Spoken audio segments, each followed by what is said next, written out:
Well, it's another Tuesday afternoon right here in Durham, North Carolina. As I was just telling some of my guests backstage and everything, I just happened to step outside and see that we had a little bit of rain, and they had said that we might get a little bit of that, but it was just a quick sprinkle. Don't think that there'll be anything more happening anytime soon or anything along those lines, but definitely folks are paying attention to a number of things going on in the world. Of course, folks are definitely paying attention to the Derek Chauvin trial and seeing how that's going to go. And of course, there were protests in both Raleigh and Durham on yesterday as well. Actually, that was on Saturday. So definitely those protests have been going on and folks are waiting for the verdict. And of course, folks are still trying to get that vaccine and dealing with COVID. Folks are still going around wearing the mask. And of course, definitely a lot of folks have already got their first or their second vaccine. I've actually been behind the eight ball in that. So I've actually got to get on that game and get back involved with that. So I need to set my appointment. I tried to set it this weekend, but a couple of places I looked at were already booked out. So I'm going to go to Duke and see if they are less booked, and hopefully that will be the case, and I can get it done over this weekend because it is definitely something that I know a lot of folks are trying to get done, and we're definitely having good participation here in North Carolina. So that's some of the things that are going on. And I also saw in the news that George Bush was actually trying to get folks to come on the side of coming up with an immigration policy that he felt could get the support of both the Democrats and the Republicans. So he was talking about the importance of immigrants to our society, and he used the example of Madeleine Albright, Dirk Nurkiewicz, who is the basketball player, if I'm pronouncing his name, and all of that, and definitely a number of other great immigrants that have done things in society. So he was definitely feeling that we needed to be an open society in that regards. So definitely I've got some amazing guests, and there might be others that'll be joining me very shortly, but we're going to get everything started off with Mr. Brandon. Brandon is going to join us, and then I've got others that'll be coming in as well. So, Brandon, glad to see that you're here with me and everything. Like I said, I've got some other guests that'll be joining in the conversation as well. But definitely, if you'll tell the folks at International Broadcast Media about yourself, some of the things that you're involved in, and then, of course, we'll get some of our other guests as well. And I hope that you're doing well and that you're holding as best as you can during these pandemic times that we're in the middle of. Yes, definitely am. Mark, I appreciate you having me here. Thank you for the opportunity to share the stage with all of these wonderful folks. My name is Brandon Turner. I write a weekly newsletter about building a business that can run without you whenever you need it to. And I used to write operating procedures for businesses and help them manage their workflow. I quickly turned that into a business, set up systems, and built a small team to run the operation in my place. This freed up my time to start this newsletter in August of 2020, sharing what I learned from clients who were able to remove their extra hats, remove their bottlenecks from their business, delegate work, and generally get their time back so they could start being productive instead of busy. I'm actually a Georgia-born Oklahoman. I grew up in Atlanta, Georgia, and moved to Oklahoma about 14 years ago to be with my lovely wife and raise our son. And that's me. All right.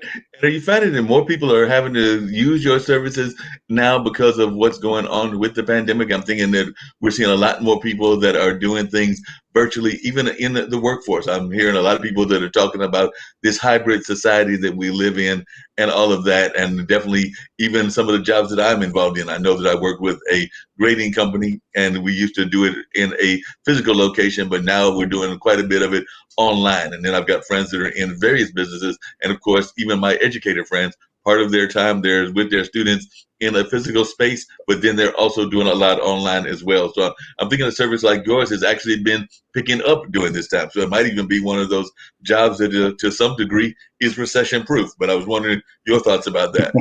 No, you're exactly right. What's interesting about it is, how this has been a mixed experience for a lot of people. I heard somebody in the grocery store the other day say that I'm so sick of Zoom. Let's go meet in person or something like that. But my family and I have been blessed that this was actually a benefit to my businesses. So it gave us an opportunity to serve people not just statewide, but nationwide. And it also gave us an opportunity to create some solutions that make it a little bit easier for people to get from point A to point B.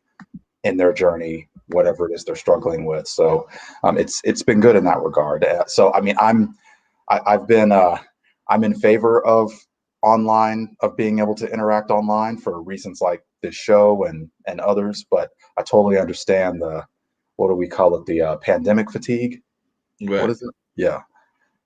Definitely a lot of that pandemic fatigue and all of that. If you could tell our listeners and everything a little bit about what actually got you into this field and what made you decide that you wanted to go into this at this particular time. Because, like I said, it's not something that a lot of folks would even be thinking about doing. They would probably be just content with the job as it is. So, like I said, what made you decide to move and pivot? And I know that's everybody's favorite word, into this direction. Yes. I am an IT guy turned entrepreneur. I read the book Rich Dad Poor Dad when I was a teenager, and it changed my life. And for those not familiar with Rich Dad Poor Dad, that book basically teaches you, it shows you what the rich teach their kids about money that the poor and the middle class don't. Typically because the poor and the middle class can't, because they weren't taught those lessons themselves. But basically, when I read that book, it changed my life. So ever since then, I worked full time and ran a side business on nights and weekends. Well, one night I realized I had started a pattern, and it's the same pattern a lot of us start when we launch our businesses. Most people, including me, don't see this pattern until it's too late, Mm. or we're trapped inside of it with seemingly no way out. And that pattern was doing everything myself. So in my business, I was the sales guy, I was the IT guy, I was the customer service guy, I was the accountant, I was the legal counsel, I was the janitor. You know, every hat you can wear, I was wearing it. And I didn't realize I was wearing too many hats until I realized what little time I had left in my day.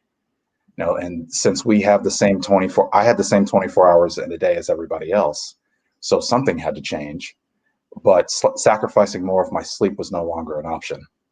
So, meanwhile, at my full-time job, we had this checklist to track our daily procedures.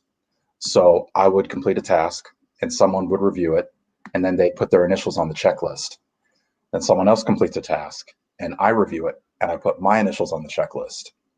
Well, a few months in, it hit me that I need a checklist for my business, for my Mm. side business, because that way, if I ever hire help, they'll know exactly what to do, the way that I do it, and the results will be just the same, you know, kind of like a recipe. So one day I wrote one of my daily business activities on a sheet of paper, step one, step two, step three, and so Right. on. And through the magic of the internet, I hired somebody on Facebook and I scanned in and I sent them this sheet of paper. Well, a week later, $50 later, and hours of freed up time later, this task got completed pretty much to perfection without me having to lay a hand on it. So not only had I just created a job for somebody, but I got my time back in the process. So a few more weeks of this goes by and I think, what if I do this for other businesses?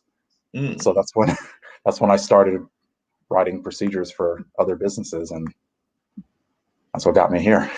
That makes a lot of sense. What do you think some of the biggest mistakes other businesses make when they are doing that entrepreneurship kind of thing? 'Cause I know a lot of times I've got friends that are in the restaurant business. I've got friends that are in the various service businesses, and I'm oftentimes shocked at some of the things that they don't do.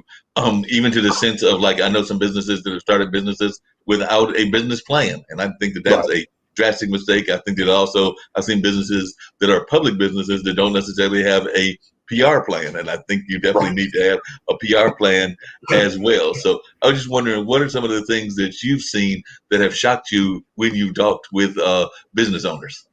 What's funny is that it's based on our human nature. Our human nature is what has us go into these businesses and not think about the business plan, not think about these safety and safety protocols, not think about, hey, this marketing strategy, or making sure that we use our copyrights and trademarks. The thing is that we're all good at something, or we become good at something. And sometimes, you know, we're in the corporate world or we're in school or something. It's like, I can do better than that than they can, or I can do better than my boss can, or better than the company can. I'm going to go out on my own and I'm going to build my own thing. You could be good at cooking, you could be good at woodworking, you could be good at delivering packages, whatever it is. But when you go out and you take that skill and you go and you take that skill out to the marketplace and you build a business around it. What you don't see is that you have to develop other skills if you want to build a business around it. It's not just you go out and you do what you're good at and then everything's good, because now you got to deal with income and expenses. You got to deal with your marketing. Are you doing something that could possibly harm somebody? So are you licensed, bonded, that kind of thing? Details like putting a business plan together, forecasting. Hey, who do I serve and what do I do for them? Where do I find these people when I start out? We don't know to know those things. So when we get out into the marketplace and we're doing our thing, we realize, oh gosh, I got to put on this hat now. Like, I got taxes at the end of the year. Oh my gosh, I forgot to register my business with the state. Or, as you pointed out, something with a business plan, something as simple as a business plan. I use the term simple loosely. Business plans aren't all that simple, but they at least give you a roadmap. But there's so many skills. There are other skills that are involved in being a business owner versus just being the tradesperson, versus just being the person that's good at what you do. And developing those other skills, we sometimes have to just jump out into the water and develop them as we go. So because this is such a common thing, it's such a human thing, we gotta turn off that. We have to turn off that instinct of just going out without understanding. Maybe I should develop a skill. Maybe I should learn something about marketing. Maybe I should learn something about business structure. Maybe I should learn something about customer service. Maybe I should learn something about this or that. And it's putting all those things together and realizing I shouldn't do all this by myself Right. if I want this to go places. So Right. that's the most common thing. It's a human nature thing. Oh yeah, and I definitely want to bring in some of our other guests as well. But one thing I was going to ask you really quickly is how are businesses doing in the sense of a COVID protocol? Because I know that that's been very much a major issue. A lot of folks are trying to make sure that even like convenience stores are making sure that folks are coming in and wearing their mask and things along those lines. I actually work at a theater, and I know that we've done a couple of events, so we want to make sure that people have got the correct sanitizing going on and things of that nature. Even the certain amount of people that are allowed based on whatever the government of North Carolina is allowing at this particular time and everything. But Yes. as a general rule, how are we doing in terms of COVID protocol and in terms of businesses even adhering to COVID protocol? Most businesses are actually doing pretty well. Businesses on Main Street, we're talking about, obviously, our moms and pops, our local businesses that we shop at. Obviously, the big businesses as well have more resources to commit to that. So you'll have the gloves, the masks, there's safety protocols that are printed on the door, things like this. But I was at what was it? It was an eye care place recently that they have the gloves, the mask, they have protocols that you follow. You have to wear your mask a certain distance in the building. You have to sit a certain distance apart from people when you're in the waiting room. These types of things. It's becoming more common for people to implement more precaution in their businesses nowadays than not. So that's really what we're seeing more of. So that's good. It probably is probably because it just took time. Yeah, yeah, that makes a lot of sense. I want to bring Jacqueline in so she can share some of her insights as well. So, Jacqueline, I'm glad that you were able to join us, and I've got another guest that'll be joining us as well. But if you'll share a little bit about yourself and who you are and everything, and definitely how you're even adjusting to this pandemic era that we're in, because I know a lot of folks are definitely finding it a challenge, but a good challenge in a lot of ways. I know that a lot of folks have even use it as an opportunity to pivot into new careers. But I'm sure folks would love to hear your perspective and what you are involved in. Well, thank you, Mark. Yes, so I am Dr. Jacqueline King, and I'm the founder and CEO of Black Women Empowered Incorporated, as well as Black Men Empowered. We are an online network ministry and have been doing it for, it'll be 10 years in November.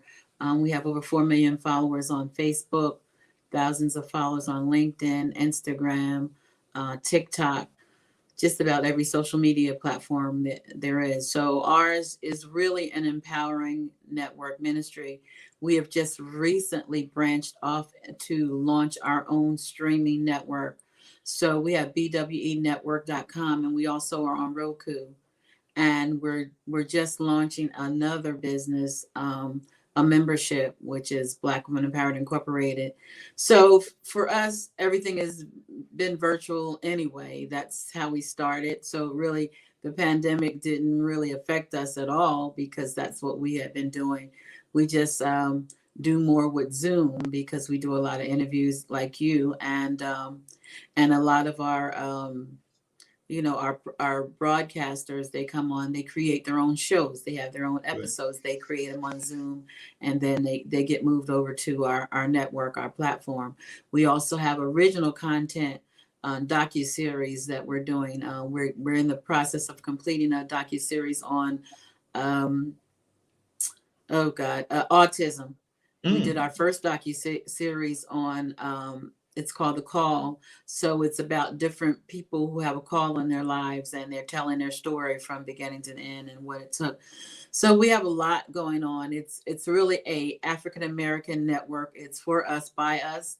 Two women, my business partner Annette Groves and I came up with it. And so we're really trying to showcase African Americans in a positive light and have content that you can watch with your family. You don't have to go on there and worry about turning off the TV because you're going to see, stuff that you don't want your kids to see. We have comedy coming on our platform, and reality TV. It goes on and on. So that's pretty much what we are. Yeah, it And sounds like y'all are doing some great things. I know that there's other networks that are doing similar things. I actually just saw Bop that had put out a advertisement, I think, on their YouTube saying that they were doing a lot of like-minded kind of stuff and everything. And then I know that there's a lot of these mastermind organizations because I've actually had a friend of mine that's been doing a show with Danetta Watson, who runs one of those Black mastermind groups and all of that. So I was just wondering, how do you feel that all of these different organizations can work together? Because I have seen more and more of them popping up throughout the area. Because, like I said, I think BOP is out of Florida, if I remember correctly, and I know that the Black Mastermind Group is out of the Midwest somewhere. I'm trying to remember where and everything. But I was just wondering, how do you feel that a lot of these groups that are popping up can work together? Because one of the things I'm seeing is a lot of people are using this time to create content, to create new ideas, and we probably need to find ways to unify all of these great ideas that are coming together. So I was wondering your thoughts on that. well, ours is quite unique, and what sets us apart is we don't have to get a following. We already have a following. We built up our following over the last 10 years, and they're pretty consistent. They follow us pretty much everywhere. So I think we're ahead of the game with having millions of followers, and they actually love Black Women Empowered, and we actually have like 40,000 women from South Africa. We have women in Kenya, St. Thomas, Uganda. And we are looking at collaborating with other networks. Some of them have reached out to us, and that's not my side. My side is the building up the platform, drawing people to the platform. But my business partner does that, and she decides, oh, who's a good fit for us. So that's her job. But we are open to collaborating with other streaming platforms. Streaming is really the way of the future, and I really believe it's going to do away with cable altogether. No, I think that you're probably right about that. One of the things that I know that I've been seeing a lot of is more and more people are trying to find ways to, and you just mentioned it with one of the countries that you're at, but trying to find ways for us to engage with other parts of the diaspora that are in other parts of the globe, whether that's Africa, whether that's the Caribbean, or whether that's a number of the other parts of the globe, even Europe and Asia as well. So I was wondering your thoughts as to how you are trying to coalesce the universal aspect of your company. Well, we are, even though our name is Black Women in Power, we are very diverse. We have women that follow us from Indonesia, all over the world. Yeah. So, people reach out to us every day. I mean, I can't even tell you how many emails we get and contacts we get from different countries. And then we have a young lady that works with us who actually deals with a lot of the countries, and she'll bring on people to collaborate with us. We have an amazing team. We have probably about 37 ministers, leaders that do teaching and preaching and all kind of things on our network. So we're not at a loss for finding people that could to connect with us from other countries, and diversity is something we take very seriously. And rightfully so. That diversity aspect is a very important part of a lot of people's messages that is going on right now. So I definitely am glad to see that y'all are using diversity. You mentioned a couple of the documentaries that your group has been working on. One of them being about callings, and a lot of times when people think about callings, they do think about the ministers. But I'm of the opinion that all of us have a calling of one sort or another, and it's a matter of us trying to figure out what that calling is, and then pursuing that calling. It seems like Brandon has found his calling of helping business owners and things of that nature. So I was wondering if both of you could talk about the aspect of calling, and if you want to use it in the context of that movie, that'd be great. But I'd also be interested in learning at some point about autism, because we've had some folks that have been involved in that field here. As a matter of fact, we have a young lady that is in that area that does one of our shows called Win with Win, and she has definitely got a lot of those kind of things, but she's not letting that stop her from doing her podcast. She's actually not autistic, but she's actually got cerebral palsy now that I think about it. But definitely she's using this platform as a way to carry her message of autism and a number of other issues. But if you could talk a little bit about what calling means to you, and I'd love to hear Brandon's thoughts on that as well. Well, as I believe Brandon said early, everybody has a purpose. You just really have to realize what your purpose is. We, even though we're a Christian network, the first docuseries was about a bishop that was called to the ministry after being a rapper, and he's actually worked with some of the heavy hitters, Biggie and I can't remember because I'm not really a rap person, but some of the heavy hitters he's worked with, and God took him out of that and called him into ministry. But it will not definitely just be focused on ministry. We, my production team, they're looking at other people who have calls. Like I said, that's not my area. So I let them do what they do and, go with it. But it's definitely not completely focused on ministry as well. And Brandon, what is your thoughts just about how important call-ins are in general, and in terms of like trying to find whatever your calling is? Because, like I said, I'm definitely of the opinion that we all have a calling of one sort or another, but sometimes people get lost into that rat race and they don't necessarily even pursue their calling. Right. Yeah. I think that calling is one of the things that helps identify, it helps remind you of why you're important to the world and why the world needs you. I think the world needs all of us in some capacity. So there are those of us that are still trying to find our calling. That's okay. It could take us years. It could take us into our adulthood. Some of us find it quickly. But one of the most important things is seeing other people. You can see other people's callings manifested, just around you. I'm fortunate enough that my wife has had the opportunity to work with women's ministries for the past 3 or 4 years. She sat on the board of a ministry, and she's also worked with women in different capacities. But I remember going to an event one time with her, and there was a woman there in her group. They were prophetic dancers. So of course they have it's those of us that are believers. Of course, that's a way of that's a way of allowing God in. It's very unique, and that's what they were called to do, was be prophetic dancers.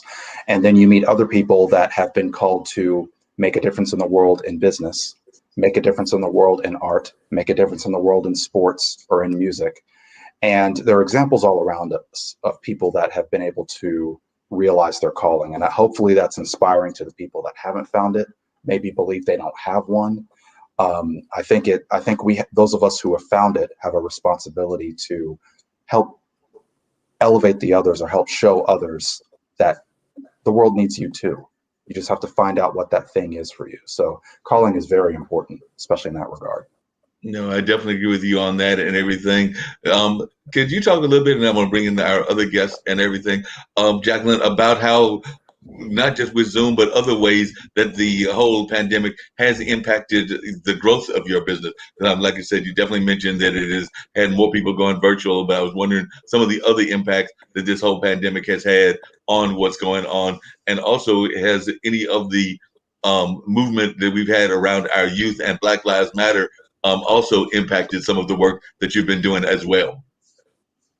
Well, for us, well, my call is encouragement and motivation, has always been, and I didn't know what it was when I was younger, but people were always coming to me, telling me what their problems were. So that's why I really birthed Black Women Empowered. But as far as the pandemic, what it has done for us, as I see it, it has drawn people closer to God. They see that this is who we are. Our tagline is empowering women spiritually, professionally, and personally. So we give everything, and with our new membership, it's even going to be greater. We have some really heavy hitters, very prominent ministers that are coming in on the platform, and they've been doing conferences. We'll be having conferences. We'll be having Zoom training, development, a whole bunch of stuff. And I can't get into everything, but to me, it really has just made people, not just women, more aware of how much they really do need God in their lives, because this is something that they say hasn't happened in 100 years or so. Right. So it makes you reevaluate your life and what you've done, what you haven't done, how much time you left to do what it is that you're called to do, or purpose to do, or to use your gifts and talents. So for us, it has increased our following, and people are looking for answers and direction. So we've grown. I mean, I started TikTok, and let me tell you, I knew nothing about TikTok. There was one reason I did a page, and I won't say why I did it, but in a short period, we have 5,000 followers on TikTok. So they follow us wherever we go, and we do the same message. We don't change. It is about having a relationship with God first and foremost. We do give news updates and stuff that are, that will help you learn and grow. So education, all of that is part of our ministry. So I just say that we flourished, and I know that a lot of churches. I've talked to churches. I have a lot of friends who are pastors, and they say that their finances have increased. Um, you would think that it was gonna, go down. People were gonna say, "Oh, I'm not in the building, and I'm not going to tithe or whatever." But the people that I know say that they've gotten even better with their finances. So to me, I think it just depends. For the believers, and this is just my opinion, I think it has been somewhat of a blessing in many cases. Yeah, that makes a lot of sense. By the way, I know how those awards can be very important and everything. Actually, before doing this show, I had the pleasure of talking to my mom, who is a retired person in the field of North Carolina in philanthropy Okay, and all I of that, can't and she's hear. I actually don't getting an know award if on Friday. my So, sound went out. I can't hear you. can you hear me, folks?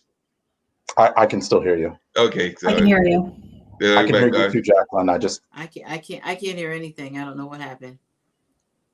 See if I can get Jacqueline back and everything. But one of the things I was going to say is that definitely I know the importance of awards and all of that, because one of the things that I know just recently happened to me is I was talking to my mom, who was involved in philanthropy and was involved in a lot of that philanthropy kind of attitudes and philanthropy here in North Carolina. She's actually worked with the Golden Leaf Foundation as well as Z. Smith Reynolds, and she just recently will be getting an award, and they are going to be going virtual as well. I believe it's a state award. So I was talking to her earlier. So, like I said, she was the first president of the Golden Leaf Foundation, Valeria Lee, and had run for state office, running for Secretary of State, even though she didn't win that particular office. But I know she was real excited about the fact that on Friday she's going to get that award, and she actually had to record that in a Zoom presentation. So I think they did that a couple of days ago, and now they'll have that added and all of that. So that'll be real interesting. I know she's going to send me a link, and I'll get a chance to watch that particular activity going on. Patricia, if you would share a little bit about yourself and what you've got going on as well.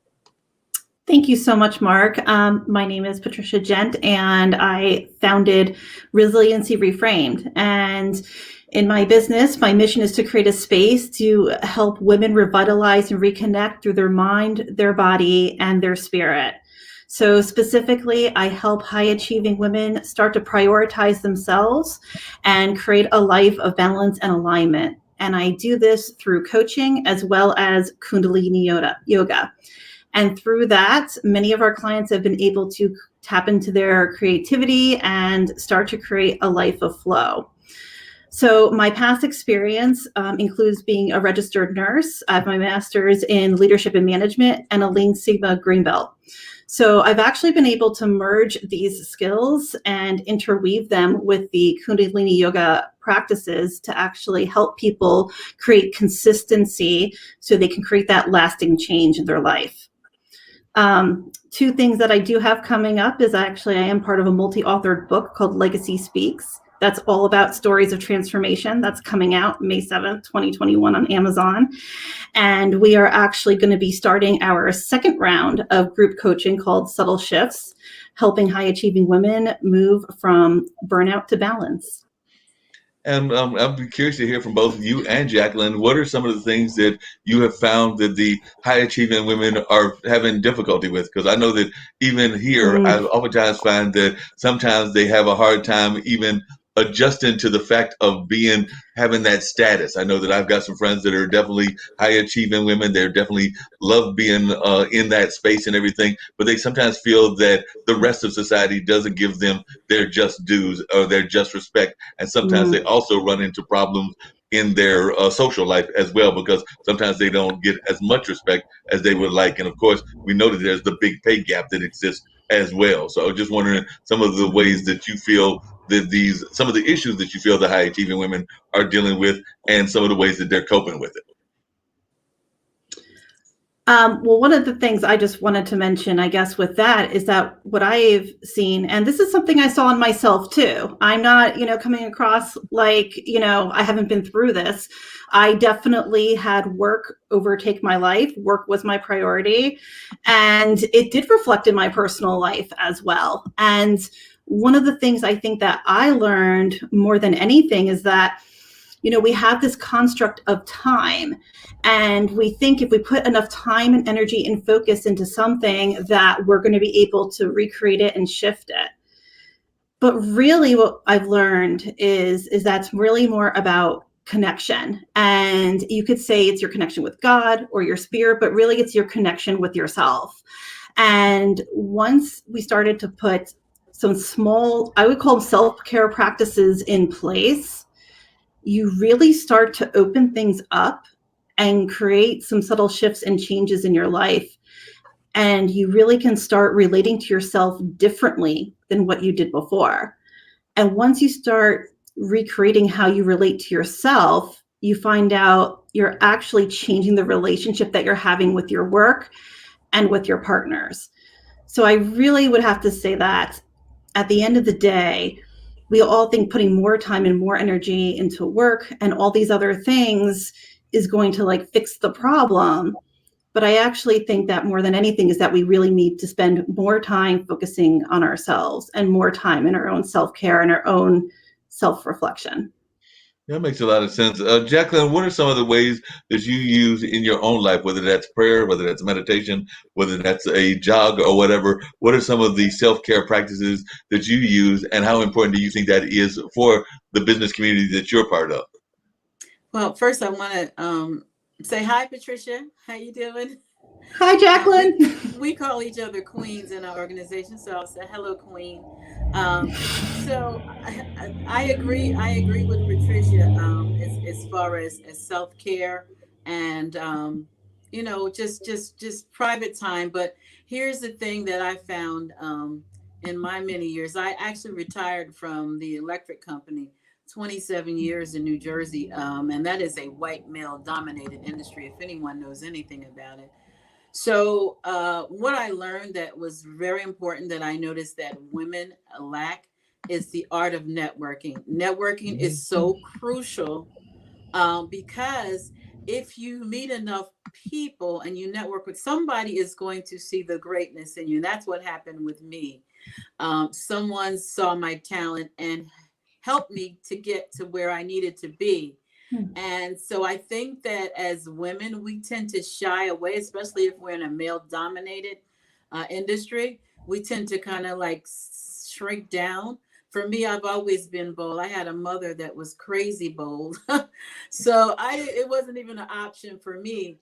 But you just have to put yourself out there and take your chances and go for it. Bold and brave is what I say. But for me, as far as, so I'm kind of retired. My business is my life now, but I retired at the age of 48, and actually went and did some other work for some other companies, and then retired again at 55. But for me, I know when to shut it down, and I make sure that I get rest. Typically, only because you did this today, 2 o'clock is my nap time. And I nothing, my team knows, don't call me at 2 o'clock, don't text me, don't do anything, because that's when I do my power nap. And really, I think it's helped me because I'll be 64 in July, and I think I look pretty darn good.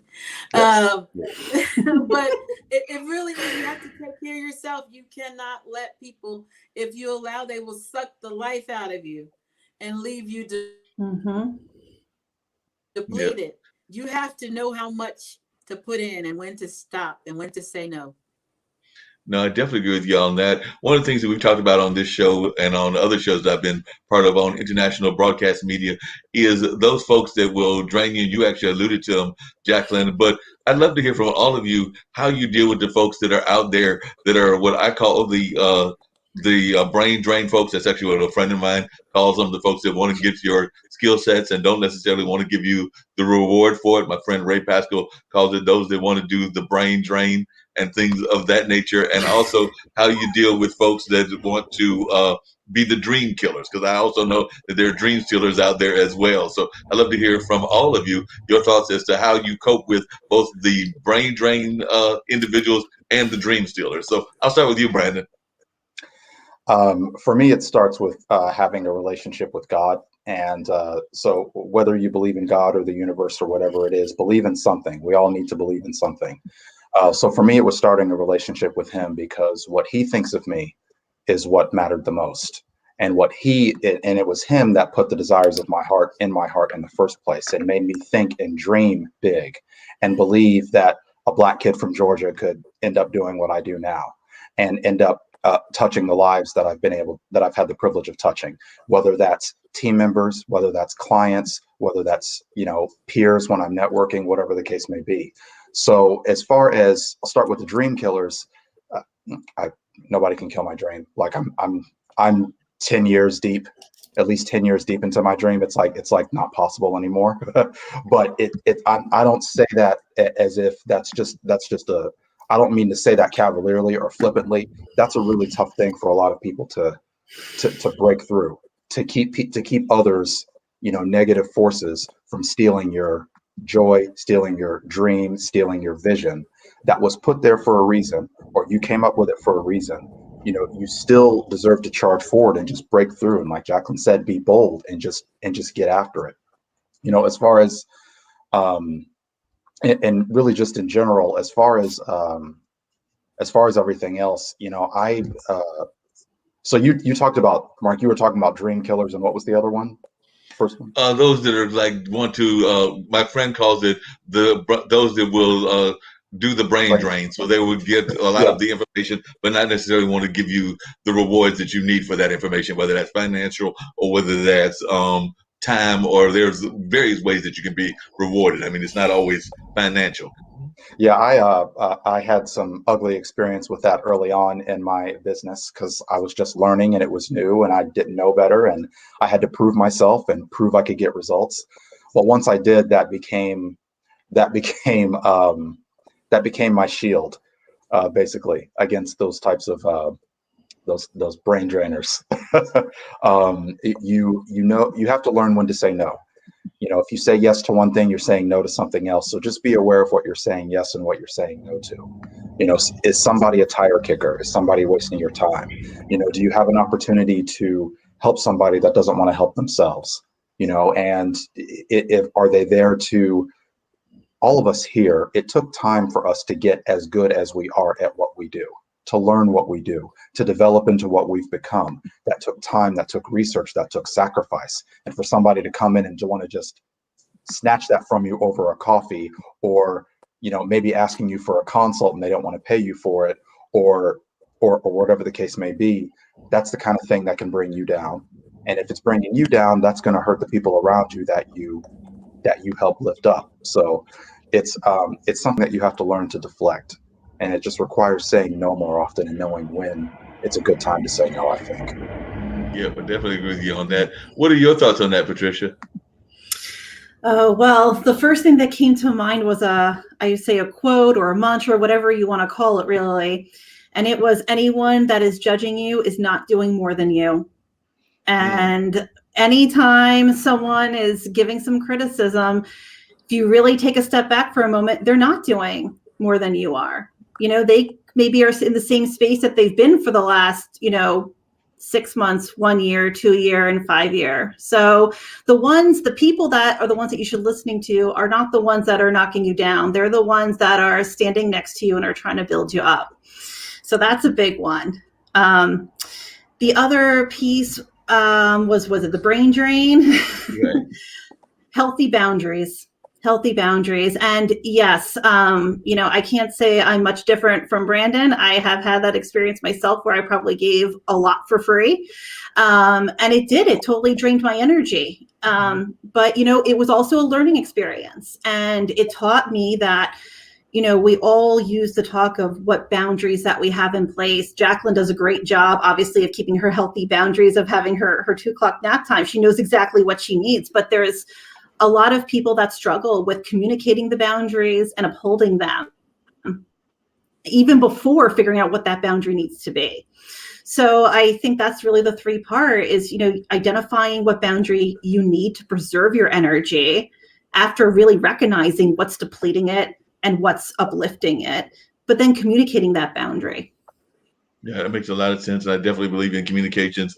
One of the things that a couple of our founders here on the network talk about, that being Nick Palveda and Kim Calhoun, is the education system and the education system that exists now. They actually are of the opinion that we are teaching that we're using 18th century values in the 21st century. So that we're not teaching enough about even business aspects. And like I said, I know that Kim is an entrepreneur and an engineer. Nick is an attorney and an entrepreneur as well. But I was just wondering all of your thoughts about that. And I guess I'll start with Patricia this time. Do you feel that in the business world, we are getting enough of the kind of education that we should be given to our kids, whether they're college kids or that are even high school or grade school kids? Because I do know that when I was growing up, definitely a lot of folks were going into vocational fields and they were actually trained in those vocational fields. And we don't see enough of that in my mind.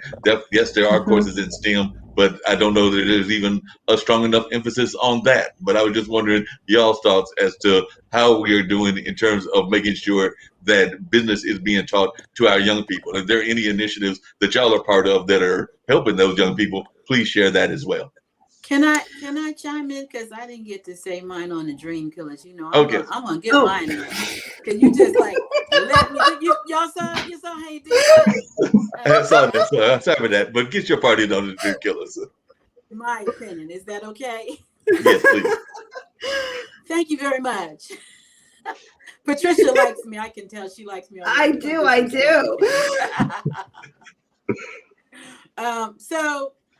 I call them haters. Let's call them what they are. So the issue is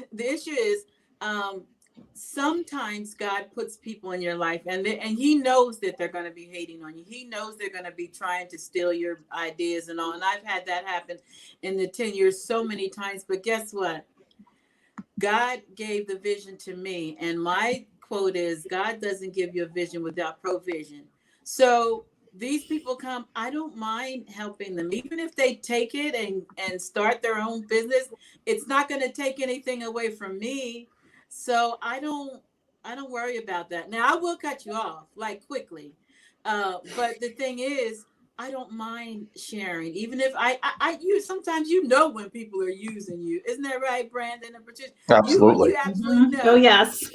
But sometimes, God he's testing you to see where your heart is, to see if you're going to help somebody along the way. What they do with it is really up to them. So that's what I wanted to share, that little piece. Yeah, I definitely agree with you on that. You can't let them impact you in that way. So you're very true about that. But Patricia, coming back to that other question about education, do you feel that we're doing a good enough job of educating our youth about business or even about developing business. And I'd love to hear from all three of you as to if that's something that we're doing a good job of, or if you can give examples of places that it is being done in an effective way. And like I said earlier, if you've got programs that you're either part of or that you're involved in that you want to share that are helping our young people, I'm sure that folks would love to know about those. I mean, overall, I have to say, I think I agree with you is that we're not doing enough. I really do think that even though I do agree that there is a shift happening, there is a shift. I don't think that there is really enough to be done. I still think we're very largely focused on security, safety and security. Get into a profession, get the secure job, and stay in that. But it's an illusion, right? Because that company isn't necessarily our safety and our security. That company can change. That company can do away with your position. And then you've become dependent on how that company is choosing to treat you, disperse you. So I don't think we're doing enough. I do think it is starting to shift a little bit because I do think more and more people are looking towards entrepreneurship and trying to kind of create things differently. Brandon, I do have to give a shout out. I also read Rich Dad, Poor Dad, and that definitely changed the way my husband and I think. And we actually read it because of two friends of ours who are also in the process of shifting as we are. So I think that the more that we have these conversations, the more we have these resources, and the more we're teaching them to our children, because I know my friends are teaching, their children about what they're doing and how they're basically creating you could call it a side hustle, but it's going to be their main source in the future. And I think the more that those get integrated and taught, I think it will cause more and more shift. But no, I don't think we're doing enough. The only shift I'm seeing is more on the individual levels. Yeah. What are your thoughts, Jacqueline? Yeah, so for me, I've always been an entrepreneur, and I think that really charity begins at home. So I believe it's the parents' responsibility to instill the confidence and the need to have your own business. My father owned a car dealership. My mother, she worked at a factory, but that's what we know. We know owning your own business. So if you're owning your own business, it's your responsibility to teach your child, even if they're selling. My granddaughter sells Girl Scout cookies, and my grandson is involved in selling something. And so to me, like I said, charity begins at home. However, I was with an organization called Top Ladies of Distinction, which is a very prestigious organization. They have chapters in states all over the United States. And they have Top Teens of America. So as the assistant top teen for Greensboro, we did a lot with the youth as far as public speaking, starting your own business. We empowered them. Organizations like that are needed. Now, that's the only one that I know there's other ones, but that's what I'm aware of because I did a lot of work with them for about 5 years. But for real, I think that it's a parent's responsibility to do that. And if there's organizations that are doing it, that's good. But it's your child. They're gonna look at you anyway. So whatever they see you, my daughter has her own business. My son has his own business. I only have 2 kids because they saw me. That's what I did. Brandon, what are your thoughts about it in terms of education and everything?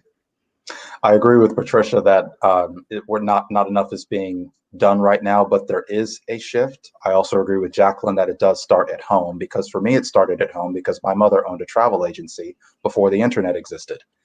And of course, the internet came along and wiped that away. One thing that I will add to this conversation, when I moved to Oklahoma 14 years ago, I didn't know anyone except for my wife's family. And I was an introvert, but I was also into entrepreneurship. I wanted to learn how to be one, how to become one, how to do what my mom did. So I'm going to give a shout out to a website called meetup.com. Meetup.com is a website where you can find groups of people who share your affinity, who share what you like. They could meet someplace at a coffee shop in the city. Maybe they meet at somebody's house, but you go on this website, make an account, And then you can look for groups who like what you like, and then you can just show up there. So when I moved to Oklahoma, I found a business networking group because that's what I was interested in, was entrepreneurship. And the reason this ties into education is because I walked in there, I was in there for about 2.5 hours, to a table full of strangers. Now, of course, picture this, you've got your friends, your family, we're entrepreneurs. Unless you have a family like Jacqueline's, you can't really talk to your friends and family about what you do. They don't really get you. They don't really get your fears, get your challenges, get your aspirations. But I walk into this room full of this table of people that were strangers, but they got me because they're also entrepreneurs. They were like-minded individuals who had the same fears and challenges that I do. They had gone through the stuff that I was currently going through, or they were in the middle of the stuff that I was in the middle of. A lot of them were wearing the shoes that I wanted to wear. I had no idea that I sat down at that table and I was sitting side by side with a multimillionaire who started from nothing. So I had stories like that, and I learned more in those 2.5 hours than I can with a business degree in many cases. Not to knock going to college or pursuing a business degree, but my business education came from networking, in-person networking, sitting at tables with other people that liked what I like. So I would strongly encourage anyone who, first of all, if you have the benefit to experience what Jacqueline's describing, then take that into reaching out to new people, reaching out to like-minded people. If you don't have that experience, for sure, reach out to like-minded people. Go find a business networking group, an entrepreneur group in your city and your state and your town, and go spend time with those strangers who will end up understanding you better than anyone else will. That's what helped me get to where I am. So you develop a lot of friendships and mentorships in that regard too. So. No, definitely. I've actually got an idea for Jacqueline for one of those movies for her movie people and everything. And it actually ties to what we're talking about, which is the whole concept of entrepreneurship and whether we're teaching enough of that. Because Brandon, you're over there in Oklahoma. And of course, that's where Tulsa is. And of course, that's one of the Black Wall Streets. But Durham, where Jacqueline was born and where I was born as well, is another Black Wall Street. And I oftentimes feel that even in these cities, we don't hear enough of the story of how they were created. And I know for a fact that a lot of those stories are not necessarily being shared to our overall larger audience, whether that's a global audience or definitely a national audience. I know a lot of folks even here in Durham don't necessarily know about that history, even though quite a few folks do. So I'd love to hear your thoughts about the historical element of entrepreneurship as well, because like I said, I know that that's part of the Tulsa legacy. It's definitely part of the legacy that exists here in Durham. So I love you to share a little bit of your own thoughts as to the importance of our studying our historical entrepreneurs, be that Merrick and Moore that are here in Durham, that were some of the founders of Black Wall Street here in Durham, or be that some of the founders of Oklahoma, and even some of the things that were at the destruction of some of those places, like what went on in Tulsa with the whole destruction of that neighborhood. But I'd love to know your thoughts as to the importance of learning some of that history from an entrepreneurship standpoint. So I'll start with you, Jacqueline, since I know you got some of these Durham roots as well. Actually, are you talking about the Wall Street that's like online, that one? Yes. I actually, believe it or not, was flying to Indiana before I moved here and sat next to the girl who does the social media for that, a young girl, and I cannot remember her name now. So I never knew about it.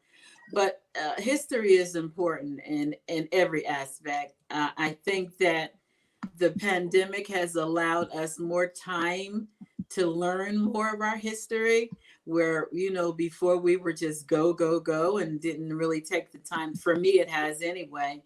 But definitely that's something that we can showcase on our platform, some of the history that people don't know about. And I think that's a great idea.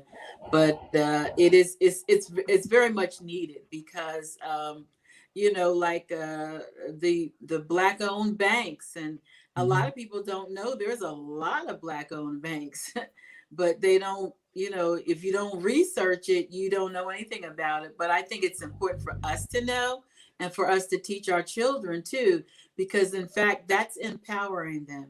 That's giving them confidence, giving them faith that they know that if this person can do it, I can do it. So I think it's very important.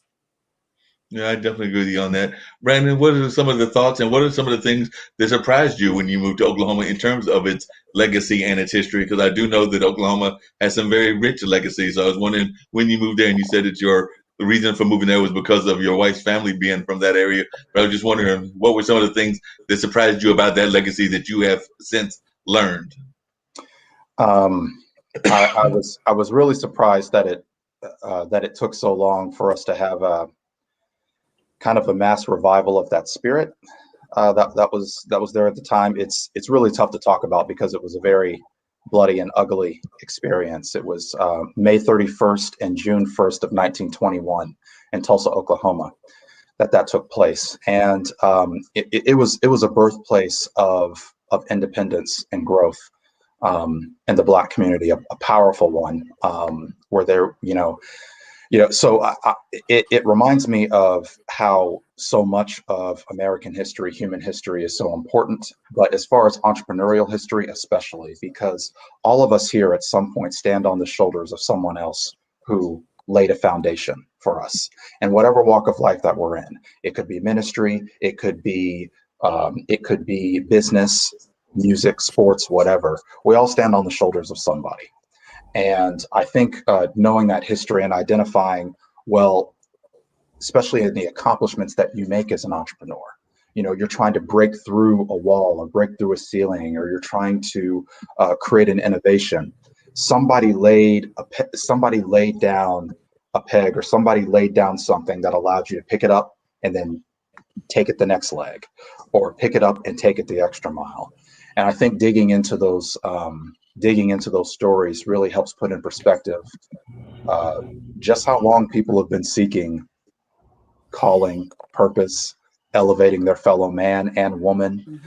Mhm. That this obviously American economy was built on the back of people that really went through some stuff. So I really try to, part of the reason that I'm able to do what I do and be as ambitious as I am and be able to accomplish the things that I've accomplished is because people came before me that didn't have the opportunities that I do, that had doors closed that are open for me now. And so I feel like it would be a disservice for me not to walk through them. I feel like it would be a disservice for our children and grandchildren not to walk through the doors that we are making for them, that we're opening for them. So it really carries on. It's really something that advances humanity in one of the most fundamental ways. I think that entrepreneurs, I think that we have the ability to change the world, and with respect, in the way politicians can't, and the way our government can't, and the way that some of the entities that we put our trust in can't. We're able to do innovative things on levels that people need, and that give people hope, and that give people opportunity. No, that history is very important for all of those reasons. No, I definitely agree with you that history is very much important and everything. One of the things that I've heard people say, and I was wondering all of y'all's thoughts on this, is that, well, a couple of things. One, they felt that we're seeing a rise in entrepreneurship, partially because people are at home doing a lot of this virtual kind of work, partially because of the gig economy that has gotten people out there on, and I've actually got friends that are doing these jobs at like DoorDash and Amazon and Grubhub, as well as Lyft and Uber and a number of these other kinds of jobs. But then I also know that there was a time that a lot of folks were only going to the 9 to 5 job and we're kind of like stuck in that 9 to 5 job. And I don't know that we've ever had that period where you only had that one job for ever, like my grandfather might have had, or my great grandfather might have had. But definitely, we've seen people that would go into the corporate world and maybe go from job to job within the corporate world, but they're still in the corporate world. And some people might consider that a new version of a plantation. But I was just wondering y'all's thoughts on this kind of growth in entrepreneurship. Is it something that's temporary, or do you think it's something that we're in the middle of that's part of a newer and grander trend that should be kind of I won't say glamorized, but it should be kind of encouraged and all of that. So since you're working with various entrepreneurs, I'll start with you, Jacqueline. So Jacqueline, what is your thoughts about where we are in the entrepreneurship space? Yeah, so I remember when they were shipping all the jobs overseas, and this is, way before the pandemic. And I was telling my friends that we're going to be a services country. Everybody is going to be selling somebody something else because those jobs were not coming back. I Right. always said that before. So that's where we are. Now we're there by force. So I think it's going to force people to think outside of the box and get creative. I do, Instacart, that stuff like that. They're elderly or are afraid to go out. There's so many. We didn't have an Instacart. Maybe, I don't know how long it's been around, but I never heard of it until the pandemic hit. So it's all about creativity, being bold and having faith, because I think what holds most people back is fear. You know, God, I can't even tell you how many businesses I've had that have failed. A lot. I'm serious. You start one and it doesn't work. You go on to something else. So to me, yeah, this is something that's going to be forever, and it's not a bad thing. I think it's a good thing. So you don't have to worry about depending on, like you say, somebody else. I was with the same company for 27 years, which I thought was a long time, to be with one company.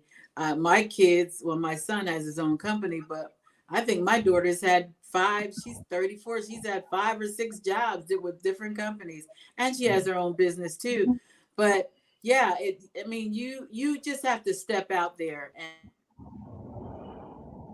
and make it happen. But I do believe that this is where we're headed. This is where we're going, and I think it's a good thing. Yep. What are your thoughts, Patricia? Oh, I think I agree with Jacqueline. I do think that we're going to be evolving more and more.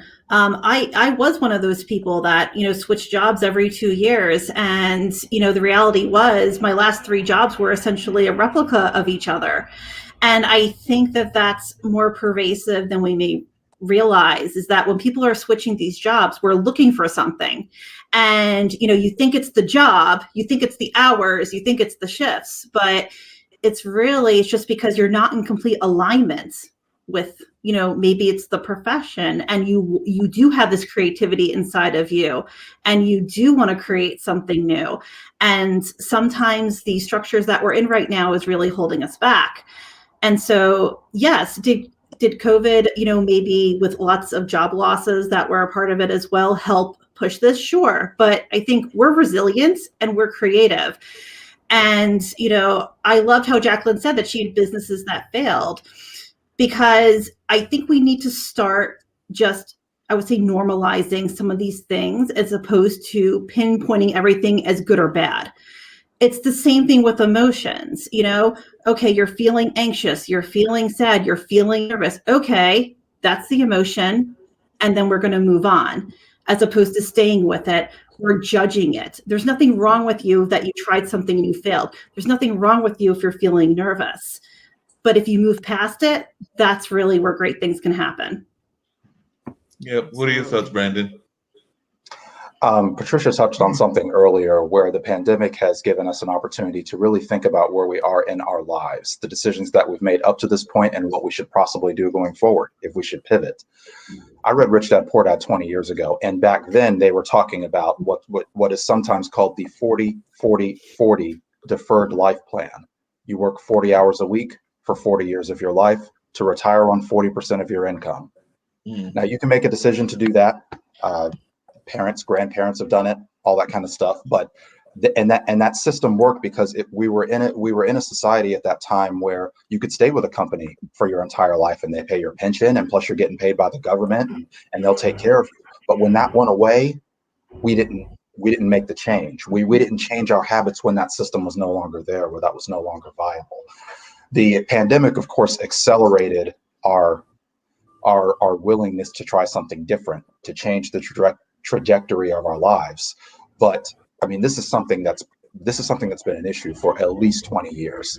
Jobs moving overseas, people giving their lives to a company just for the company to toss them aside or deem them obsolete. That's been nothing new, but it's just amplified now. We got a magnifying glass on it now. So reinventing yourself, having that confidence, taking that creativity out there, getting out there and going for it, it's really one of the most important things that you can do. You owe it to yourself, your future, your family, your friends, the world, the rest of us. Because I mean, we could be the next people that are waiting to be served by you, and you making this decision or not making that decision can affect your ability to elevate us, to help us. So it's all of those types of things. So I mean, entrepreneurship, I think it's one of the greatest paths to freedom, one of the greatest paths to wealth, one of the greatest paths to impact. You can have all of those things, happiness, joy, all of those things, just by making this decision. And it can start with something as simple as a gig or two, so it's it's a very important thing. One of the things. Can I share something real quick? Yes, please. So my son used to work for Bristol Myers Squibb, and he got married. He was making probably about $70,000 a year, and they shipped his job overseas. And for his 30th birthday, he's from New Jersey. I went to New Jersey to his party, and his wife told me, she says, Mom, Eric is really depressed over his job, going overseas. And I had a talk with him, and I said, son, I said, the talent that you have, you don't have to work for anybody. I said, you can make a ton of money. He designs intranets and internet and all of that. He was IT professional. He took that idea and started designing MySpace pages for free. He ran into Steve Harvey's publicist, who introduced him to Steve Harvey, and the rest is history. I just said that because I really want to encourage somebody. That's what he's been doing. And he told me, he said, Mom, I'll never work for anybody again. But that's a true story. Wow, that's a great true story. And like I said, he's doing Steve Harvey's social media and all of that, and that's just truly amazing. One thing I was going to ask you is, this is for all three of you once again, is definitely when the pandemic started, we heard about the trouble that a lot of our small businesses, particularly restaurants, were going to be facing. I've heard as high as like 60% or more could be going out of business and all of that. And then, of course, the government has been and is continuing to help those businesses. So I was wondering to know y'all's thoughts about the role of government, one in helping the businesses that are in hard times, but also in like being a support to entrepreneurs. So I'd love to know both of your thoughts about, or all three of your thoughts about the role of government in the entrepreneurship space. Who do you want to go first? Who would you like to go first? Jacqueline, I'll let you go first. How did I know that? I don't think it's anything wrong with the government helping, but I don't think that we should expect it or depend on it, because depending on who's in office, it may or may not happen. So what I think is everybody's got to eat. That's an industry that's never going to go away. So now you got to get creative, get you a food truck or whatever, you got to, this is where you have to think outside of the box. If you're in the food industry, I mean, I know you can make it because like I said, everybody's got to eat. And if you were doing good in your restaurant, you can be doing good outside of your restaurant too. Delivering food to people, Meals on Wheels. There's so many ways to make up that income. And a lot of people are doing it. Mm-hmm. Yep. Before, I'd love to hear Brandon's thoughts as well as Patricia. But before getting to that, part of the reason of asking that question is because I've worked with a lot of artistic nonprofits and definitely nonprofits in general, and they get a lot of money from foundations. They get a lot of money from government. But even the foundations, and like I said, my mom was actually involved in two major foundations here in North Carolina. They will tell you that it's supposed to be a 5-year loan, a 5-year plan. So they literally want you to wean yourself off of that dole and everything, but too often they don't, or they go from grant to grant to grant, and then they wind up being totally dependent, and they're not doing what the grants and the loans were intended to do, because ideally there is a projection period that you're supposed to be going into and weaning yourself off of it. So they're not supposed to be like feeding you that money for you to live off for the entirety of your business. But I think oftentimes nonprofits don't necessarily realize that, or if they do realize it, they just kind of ignore it. But that's just my thoughts on that. But Brandon, I'd love to hear your thoughts. I I agree with you 100%, Mark, and Jacqueline. I agree with you 100%. It's great that the government wants to help, but don't depend on it. Don't try to rely on it. Yes, if you're in the food industry, then of course you could still make it, especially if you were making it before. You do have to get creative and think outside of the box. Met a gentleman. He actually, before the pandemic, he cooks home cooked meals at his house and he delivers them out to people in his town. And he was doing that before the pandemic. Or yes, you can start a food truck, or you can find a way that some restaurants adapted by just having curbside pickup. You can't come inside anymore, but you can come through the drive-through and curbside, and we'll just bring it to you that way. That was a form of adaptation and getting creative. As far as some of the government programs, like some of them have a 5-year outlook and they want to try to wean you off of it. Those programs are not meant to be used. Those programs are meant to be used as a crutch until you can get back on your legs. They're not meant to be used as your legs. So if you can't build a profitable business, get the help from some of us that can help you build a profitable business, or find a way to, maybe you should trim down your menu. If we're talking about restaurants, maybe you should trim down your menu and focus on a few things. Some restaurants are successful with having 10 items on their menu, 8 items on their menu. Maybe you should trim that down. Maybe you should focus on a specific type of customer. When Truett Cathy created Chick-fil-A, there were guys and gals working at a Ford plant, and he wanted to feed them at lunchtime. So I was like, let me start this up. It's at this mall that's next to the plant. They can all come in. Maybe that's one way that you can get creative. But I think part of the theme of the conversation is creative, and all the different topics that we've touched on so far. So, I mean, you just get out there and make it happen. Build a profitable business that can stand on its own. The government aid, that's great. That can help bring back jobs, whatever you need to do if you want to pay payroll or whatnot. But find a way to build a business that can stand on its own, because that's what's going to serve you, your employees, and your customers the best. Yep, that makes sense. Patricia, what are your thoughts on this? I mean, I honestly agree with everything all three of you said. I do believe if the government is going to restrict your ability, specifically with the restaurants, then they should also be able to help, because, I mean, you can't knock someone and not help them. At least that's my take on it. So I do think you should have that, but at the same time, you can't sustain on it, and you do need to be creative if you want to shift out of it. And I'll just tell a quick story that my husband he's always enjoyed cooking, and he actually started working part-time at one of our little local taverns. And they actually shut down originally when COVID started, because some people thought it was going to be more temporary. But the owner actually took that time to put in the work that was needed into the restaurant itself. They completely opened up in September. Yes, they do tons of curbside, but I will tell you, within the last 2 months, every day, they are setting a new record for themselves. So, they definitely not only expanded their curbside pickup, but they also really, I think, perfected their menu, and they made it a much more comfortable environment for people to be in. And so, yes, did COVID set them back? Sure. But they did what they had in a different way. And now every day they're breaking a new record. Wow. And one of the things, and you've talked about the book Rich Man Poor Dad a couple of times, Brandon, but what are some of the other things that have inspired you, like some personal inspirations? I know you've alluded to a couple of folks, all of you have, but I was just wondering, who were some of your inspirations, even in your family or in business in general? They could be somebody that's even in the worldwide stage at all, but I was just wondering who some of the folks are that have inspired you in your own entrepreneurship journeys. So I'll start with you, Patricia, and then go to Jacqueline, and then come to Brandon. So who are some of the folks that have inspired you?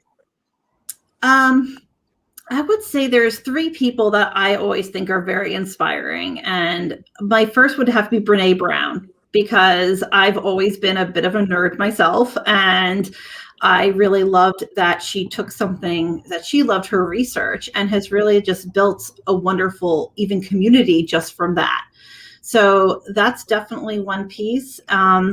And the other 2 is, I love the work of Dr. Joe Dispenza, because, again, I think he's taking something that people think is abstract, but actually showing that there is science behind it. And is, also generating healing. And, the third is, and it's probably the same thing, but her name is Guru Jaquette, and she is who I found with Kundalini Yoga. So she built her own yoga studio. She built her own business. But again, it was taking the science and technology and showing people ways to integrate it and building a community around it. So I think it's just all three of them in different yet similar ways are just something I inspire to be and to do. And what about you, Jacqueline? Who are some of the folks that have inspired you? It could have been family members, it could have been folks from history, or it could be folks that are out there currently. So my inspiration, number one, is always going to be God, because I know that I can do all things in Christ who gives me strength. So there's no limit as to what I can do. And that's always been one of my favorite scriptures, and it has kept me going. And so my second one was my mother, who overcame many obstacles. I mean, she grew up in Durham and got married at 15 and had my sister at 15 and me at 17, but she never let anything stop her. I mean, she, without even graduating from high school, she went on to be a quality control inspector for General Motors, making really, really good money at that time before she went out on disability. So for me and my sister, failure was not even an option. We couldn't even come home and talk about not being able to make it, because she didn't want to hear it. And the last is Oprah Winfrey. Oprah Winfrey has always been an inspiration to me, because she just went out there and did the darn thing, and so she's an inspiration to a lot of us. So those are my top three. Okay. What about you, Brandon?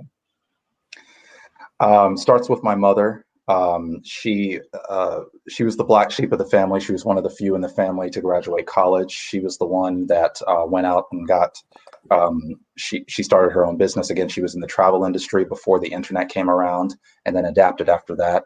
Has a long history of a great background, a solid background in sales. She's been an auditor. She's been an accountant. She almost became an attorney. She's done so many great things and has excelled in so many different areas. After that, it's Robert Kiyosaki, the author of the Rich Dad, Poor Dad book. And the reason I say that is because that's what opened my eyes to help me connect the dots and understand that I could have a different type of future than being stuck in a structure that saps my creativity.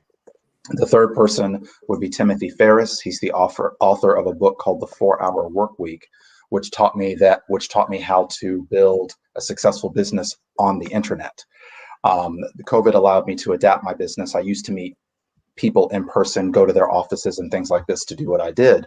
But that allowed me to convert my business into an online business, meaning not only could I serve clients statewide, but now I can serve clients nationwide. And I've been able to do that for the past 2.5, 3 years. So. Wow, those are some great inspirations. All of you have talked about that importance of spirituality, the importance of faith, and all of that. So I was just wondering, from an entrepreneurship standpoint, how important, and I guess I'll start with you, Patricia, because it seems to be a basis of a lot of your work, but how important do you think it is for entrepreneurs in particular, but just society in general, to have that balance of both the mental, the spiritual, the emotional, and the physical? Because I also think that we need to have some physical exercise as well, even if you're sitting at the desk most of your day and everything. But how important do you think it is to have that balance in our life? And what are some of the ways that you urge entrepreneurs to do that? Oh, I would say it's probably the utmost important. Especially when you're building something that's brand new, you're going to be your own worst critic, right? Your mind, your mind is a couple of things, but one thing, as I always say, is that if your mind is running the show, you're never going to get yourself ahead. Your mind loves efficiency, and efficiency comes with habits. So whatever habits you already have created, whether it's smoking 10 packs of cigarettes a day or running 10 miles a day, your mind doesn't know the difference. All it knows is that it's so deeply ingrained that it's easy for you to do because it's efficient. So I really do strongly believe having this balance with mind, body, spirit, and having this connection is really the best thing that you can do. Sitting in meditation, doing breath work practices really do help you start to control your mind, start to help you just observe your feelings and let them go, as opposed to letting them continue to, I would say, for lack of a better word, eat at you. But you need this combination. It's mind, body, and spirit. So I always say is start small. If you really don't have something in place just yet, I would say start with long, deep breathing. Make your unconscious breath conscious. Just sit up in the morning, have your spine straight, close your eyes, take a big inhale through your nose, hold the breath, and then slowly exhale. And just start with doing that 3 minutes a day, because just doing that 3 minutes a day, first of all, you're bringing your body from, I would call it the action state to the resting state. So you actually are decreasing your stress, you're decreasing your cortisol level, you're making those changes in your body so you can actually be receptive and to hear what your spirit is telling you. The other thing that is that you are now making yourself and time with yourself a priority, and that's now important. And you're going to start integrating that, into your system. And the third thing is now that you're trying and doing something new, you're starting to integrate that growth mindset. And, like I said before, our lives are actually just composed of habits. So what do you want to have it infiltrated with? So, if you need to be able to pivot and make changes, you want to have that growth mindset, and doing something new and different every so often helps you cultivate that growth mindset. So if you just start with that, and then you can build from there what else you want to, bring in. I'm a big fan of getting out in nature, taking walks, but really you need to find what you really enjoy. So if you're starting at ground zero, I say start with the breath. Yeah, makes sense. Jacqueline, what are some of the ways that you exercise mindfulness other than that power nap at 2 o'clock? And I'm down with that power nap at 2 o'clock, even though I'm usually so busy that I'm not having one at 2 o'clock, but I would be down with that idea. But what are some of the other ways that you put mindfulness into your own practices? Well, I think first of all, balance is so important. My grandfather, as you know, I told you before, was a pastor for 70 years. So us growing up, pretty much church was drilled in us, and that's all we knew. We couldn't even think outside the church. When I grew up, I realized that you got to have balance. You cannot just be in church 7 days a week. I mean, you're letting everything else go. So yeah, just I like jazz. I like to listen to smooth jazz, and that's my downtime. Maybe, a glass of wine or Kool-Aid or whatever it is that you like. Reading, just reading, you know, inspirational books, motivational books, books that you can learn something new. To me, I say always learn something new. When I started BWE, I mean, if anyone follows me, most of the graphics that you see, I design. Oh, well. I knew nothing about designing graphics. I designed most of the videos that you see. So it's gotten better. It was really raggedy in the beginning, let me tell you. I'm just being honest. But, over time, practice has gotten better. And that's why people follow us, because they like the graphics and they like the ministry. It's all about balance. You have to take time for you. If you like to I like to get pedicures and manicures and get my hair done. My hairdresser in COVID comes to my house, and that's a blessing. I know a lot of women don't have that luxury, but just do the me time. And like Patricia said, whatever works for you. I'm not an outdoors girl.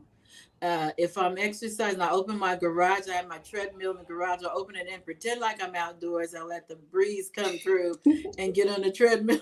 But I'm not walking outdoors. I love it.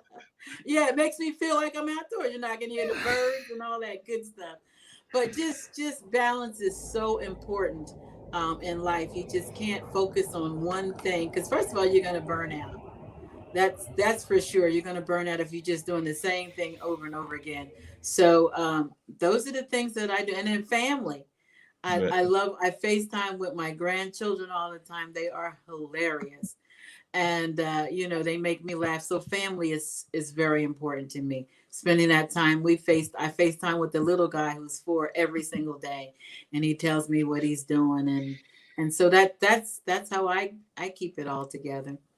Yeah, those family is very important as well as pets and everything. Actually, before getting to Brandon's answer, I just had some sad news for, as I was saying, I talked earlier to mom and she has a grandparent niece, but I think the grandparent niece was taking over the house. So she's actually going to have a meeting later on this afternoon with a family that may be adopting the grandparent niece. And she's going to have to find something a little bit smaller because the dog was a little bit too overwhelming for her at her age and everything. So even though she loves that dog dearly, she's going to have to find something a little bit more manageable because we do have to deal with manageable no matter what we're doing in our life and all of that. So sometimes we have to cope with whatever is manageable in that sense, even in the pets we pick and all of that. But Brandon, I'd love to hear some of the things that you do in the realm of mindfulness. The first thing that I did was I came across a book a few years ago called The One Thing. And the theme of The One Thing is, what's the one thing that you can do such that by doing it, everything else becomes easier or unnecessary?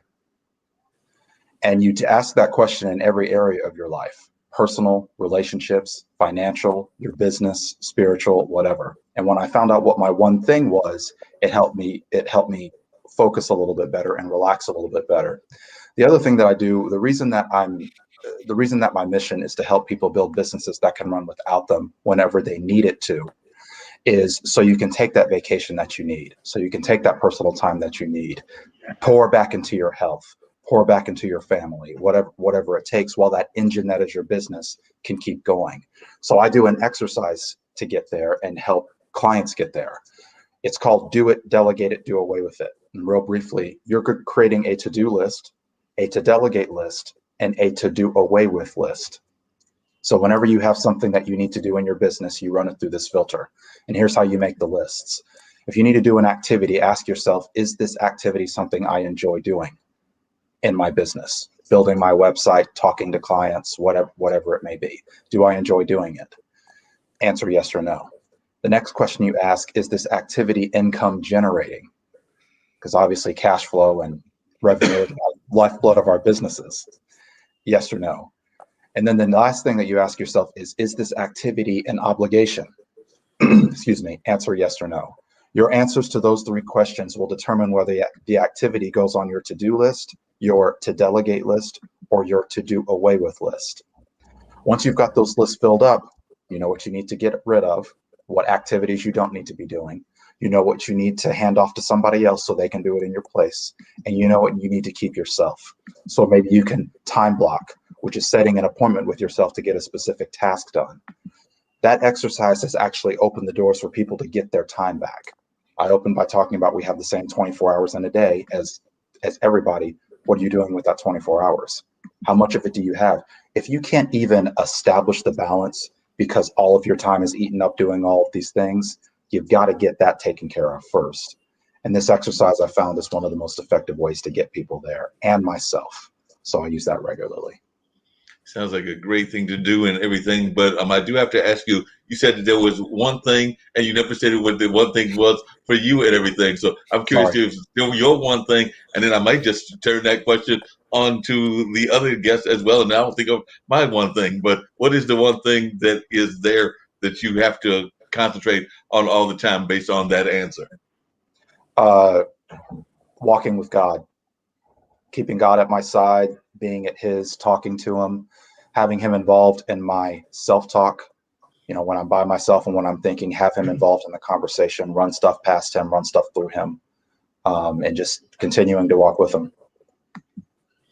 That makes sense, and definitely I can agree with that. I guess I would add just my one thing. I've tried to have a constant contact, and all of y'all have alluded to it in some degree or another with my family. Because, like I said, even though I am an older single person, I'm definitely close to my younger brother, my nephews, and definitely even my mom and dad, who I'm fortunate are both still living. Dad's in his 80s, and mom is in her late 70s. So, like I said earlier, I was in touch with mom earlier today, and we'll probably be in touch with dad later on as well. If not today, definitely within the next day or two. So I try to keep them in constant contact and in constant communications, and just try to be there, them to support me, but also me to support them. So it's a give and take kind of relationship, as all good families should have. But what is yours, Jacqueline? I have to say the same thing. My relationship with God, just being quiet to hear from Him, because a lot of times we talk so much, we don't take the time to hear what He's saying to us. So that is absolutely number one. That's the first thing I do in the morning, and the last thing I do at night. So that's been my life. I teach that to the people that I mentor, and there's nothing else more important than that to me. Yeah. And you, Patricia? Well, I feel like I'm very saying something very similar, but I'm putting it a little differently, I guess. But at the end of the day, we're all spirit, we're source, God, whatever, term you want to use, that's the connection. So for me, it's really listening and trusting myself. And, that's when I say myself, it's, God, it's source, it's spirit, and being able to listen and trust. And I think that that's the piece that gets missed, I think, a lot, because we're getting flooded with a lot of information, from many different realms. And the most important thing we can do is, sit and listen and establish that connection and to trust what we're being told. Yeah, along those same lines, and you actually mentioned it earlier, Patricia. I sometimes think that we, as a world population, don't do enough of a job of listening to Mother Nature and listening to the signals that we're getting from the earth and from the world. Because I actually do enjoy just sometimes going out, if it's nothing but going outside of my apartment and listening to what's around me, be that the birds, watching the butterflies, and a lot of the other things that can also sometimes send us messages of positivity and the wonderment of the world, just by watching and observing those very simple things. But I do sometimes think that we are so busy in that rush kind of world that we've gotten away from that. I actually think that was one of even though we've lost tons of lives through COVID, I think that was one of the benefits of COVID, is that it forced us to slow down and to actually have to have that reflective time period. Because I think that too often we haven't had that reflective time period, because we're so busy trying to rush to whatever the next rushing thing was. Because sometimes I felt like we didn't even know what we were rushing towards. But I think that this caused us to slow down. What are your thoughts, Brandon? No, I wholeheartedly agree. Examples of slowing down for me, because that's something that you really want to think about doing and settling into. This morning, there was a squirrel on the fence in the neighbor's yard. They set up this little thing so that the squirrels can eat, like it's corn or something like that. And I was just stopping, and I was amused watching the squirrel eat. This squirrel happens to harass our dog, but that's another thing. But I was just enjoying watching the squirrel eat. And then on a little bit of a deeper level, what we're accomplishing on Mars. We just sent a rover to Mars that takes 4K images and transmits them back to Earth, and we can watch them that same morning on YouTube. We just launched we just flew the first helicopter on Mars this morning. It went up 10 feet for 40 seconds, and then it landed successfully. And the fact that we're able to do something like that on another world, that's something that stops me and my wife dead in our tracks. So we take time each day, or at least take time to each day. Oh my gosh, what did we do on Mars this morning? So yes, as much of it as an appreciation for that's as much a part of the appreciation for stopping and smelling the roses and letting things settle down and just hearing from nature, God, and all that as anything, I think. So yeah, absolutely. Definitely. Jacqueline, what are some of the things that you've paid attention to and observed, whether it was like Brandon Squirrel or something else that have surprised you over the last several months during this whole pandemic that we've been in the middle of? Well, I actually moved to Indiana, which is a very different place from North Carolina. In January was a year, and I bought a house that my living room, one whole wall is all glass. So it's amazing because I sit in my recliner and I do watch the squirrel. It's a squirrel. I don't know if it's the same squirrel that walk across my fence every day. And then I found out I got a family of rabbits living up under my shed. So yeah, just nature, the birds. It's different here. All different kind of birds I get to see. Of course, I got the glass wall, so I get to see a bunch of stuff. And I just sit there sometimes with no music. I have a chase lounge that I could just sit there and look out there and just admire God's beauty because He made it all, and I love it. So Yeah. yeah, just to taking this time and just appreciating nature, appreciating what God created. Yep. And Oh, Patricia, by the which way, I part? am going on vacation. I'm going to Cocoa Beach the first week in May for 7 days. I usually go in January Ooh. because of COVID. All right. Yes, oceanfront, Get it? Yes. oceanfront for 7 days. I'm so looking forward to it. Nice. So you're good. So that's good. And folks are starting to go on trips. It seems like more people are doing trips that are within the country that they're in versus some of this international travel. Because I know I've got friends that have done international travel and are looking forward to doing that. I've not done it nearly as much in my 58 years, almost 59, but I'm hoping to get back into it whenever we can get back to that. But who knows when that's going to be? That might be years down the line with all that's going on in the world and everything. But Patricia, because I forgot to ask you where you are exactly based at right now, but what are some of the things that you've observed as well in the part of the Mm. globe that you're in? Sure. So I'm actually in northern New Jersey. I actually have been here for 2 years. My family's, I was born and raised in New York, but I've been in Maryland actually for about 15 years before moving here. So I would say, listen, at the end of the day, COVID highlighted a lot of things. It highlighted a lot of things that we need to work on. But I think at the same time, it highlighted how much we can have influence in our own environment and how we can change our own lives. So, I think that's, I think I appreciated that at the end of the day, we all had the same amount of time. But how do you want to use that time and how do you want to feel doing that time? And I think a lot of that at the end of the day is what really came to the forefront. Yeah, I would agree with you on that because I know that even with your old home area of New York, I've got friends that live in the city.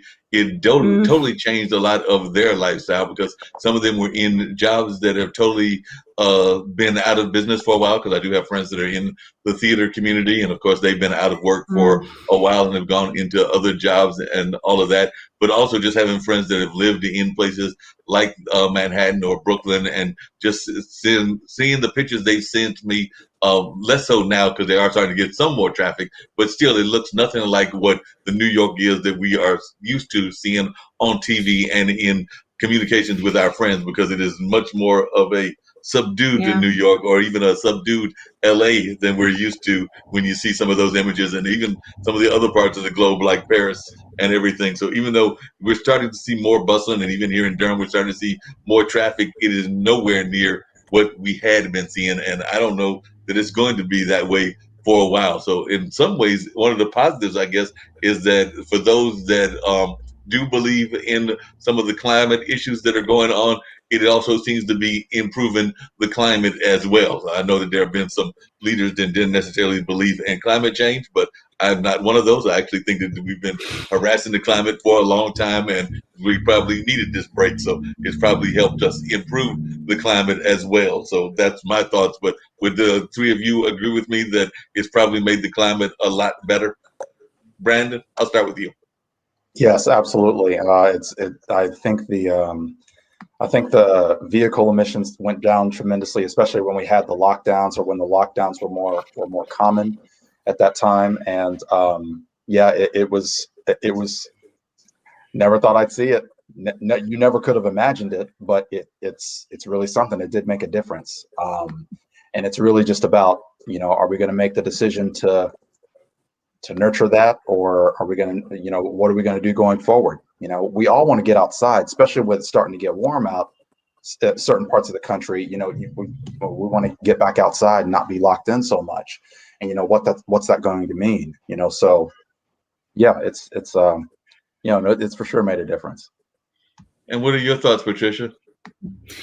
I mean, I think I would have to say overall, I agree. I mean, yes, the climate has its own natural heating and cooling cycles that happen, but that doesn't mean we need to push it to the brink either.